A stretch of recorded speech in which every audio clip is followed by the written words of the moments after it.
Gordon. It's good to be here with you. Great to be here with you. I just want to say one thing to the audience before we start, that it's a real treat. Gordon Wood is he really is one of the nation's preeminent historians of the Revolutionary period, if not the preeminent historian. And he's learned, he's at times, and I say this in the best sense of the word, contrarian. And he says what he feels. And his book, The Idea of America, is just a fabulous book, and you'll be doing a book signing afterwards, if I'm not mistaken. And it really is one of those books that if you love history, not just the Revolutionary period, but history in general, this is something that you really should have on your bookshelf. So having said that plug, and I'm hoping for 10% afterwards, what I thought we would do is start out by, I'd like to probe some general questions about history and then talk about you a little bit, and then we'll ease our way into the book as well. To start, since we're here at the National Archives, the first thing that I wanted to get your thoughts on was the following. Many of us within the historical field have lamented the lack of historical knowledge among young people. And can you take a second and tell us, why is it important that we study history? Well, history is to a society, I suppose, what memory is to an individual. Without knowing where you came from, what your background is, you'd be lost. I mean, I think there's a movie where a man has no memory, Memento or something, and it's just terrifying. Can you imagine how terrifying that would be, not knowing your past? And I think that's, for society, I think that's a comparable situation. If you don't know where we've come from, it's going to be difficult to know where we're going to go. And so I think to get our bearings, where our directions, we need to know where we've been. So that's the classic answer to why we should study history. I think it is the queen of the humanities, and without knowing history, I think one is living in a two-dimensional world, not experiencing reality as it ought to be experienced. I think history is a mode of understanding. I think it's as important as the other senses. And once you acquire a historical sense, and I don't think history is just information about the past. I think once you study history and read enough, you develop what I would call a historical sense, so you see the world differently. And it's an added dimension on the world, on reality. And suddenly the whole world appears different. The perception of your present is different because you have an understanding of the past. As we sit here speaking, these set of remarkable, momentous events are sweeping the world today in the Middle East. The so-called Arab Spring, where people are rising up and they're trying to grab a piece of a greater say in their destinies, a greater sense of self-determination. What do you think the founders could teach them? And in the same breath, what can they learn by looking at the experience of America as young Americans wrestled with setting up their republic? Well, presumably these people are seeking democracy. That's what we're told, and I think that's true. They want to vote. They want all the other things that come in their minds with democracy. They see how the rest of the world is living, and they want a share in that. I think the issue is that democracy is hard work. It does not come easy. And authoritarian governments are easy to put together. And the world has always had authoritarian governments, monarchies. Although monarchy is the wrong word to use now because, half of NATO is made up of monarchy. We have a lot of benign monarchies, England, Sweden, Holland. So monarchy is not quite the word, but that's how the founders saw it. Monarchy was the enemy, and what they meant was authoritarian governments. Authoritarian governments have existed from time immemorial because it's difficult to govern a democracy, because democracy has to be governed from the bottom up. People have to be willing to sacrifice their selfish interests for the good of the whole. That's what the founders meant by virtue, classical terms, surrendering some of your private interests for the sake of a public good. It required a lot of self-sacrifice, and it's not easy to do.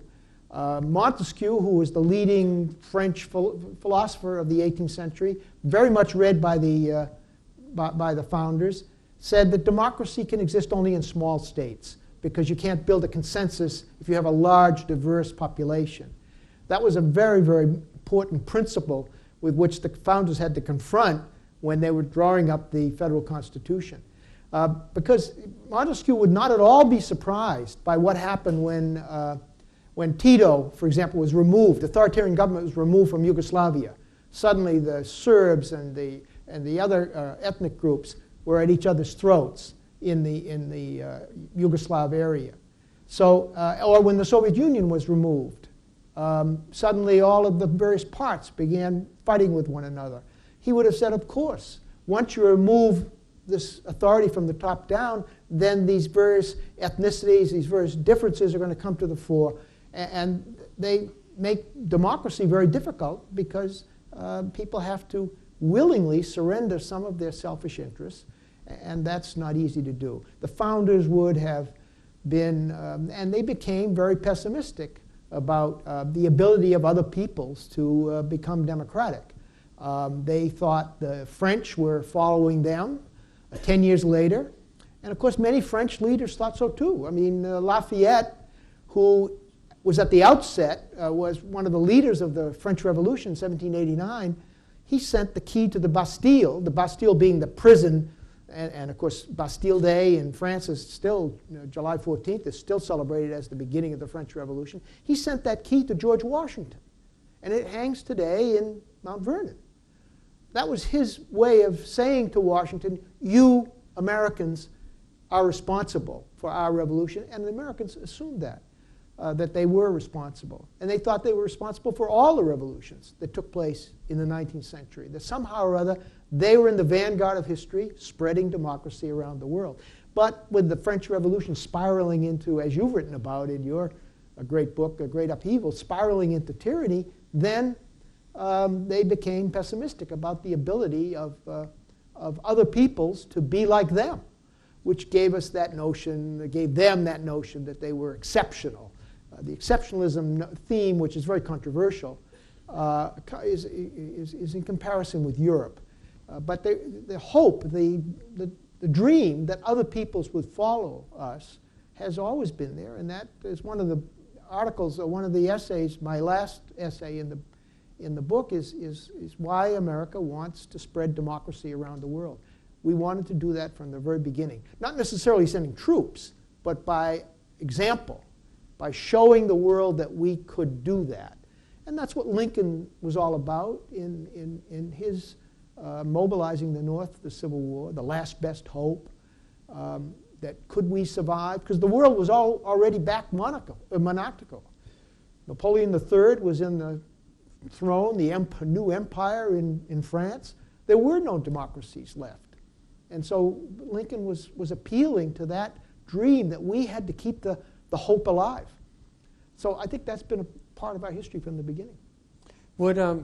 So would the founders be counseling patience as we watch these developments take place? Would they be saying, hey, this should be happening quickly? Or, it took us time, it took us many years, and we came out of an Enlightenment tradition. They are not coming out of that tradition. And maybe we should expect that this will take perhaps a generation or even longer. Well, I think some of the founders would be more, they didn't have a Right. single vision. Thank you. Someone like Jefferson would be very enthusiastic and hopeful. He had a magnanimous view of human nature, and people are naturally good-hearted, he felt. If you just got rid of the oppressive authoritarian governments and let people just love one another, then everything will work out. Hamilton, on the other hand, is very pessimistic, cynical about human nature. And he would be very pessimistic about what's happening. He'd think, well, we'll see. The one thing they would say is that voting is a prerequisite for democracy. People should vote. But it is the least important part of building a democracy. And that's where the fallacy comes in, I think.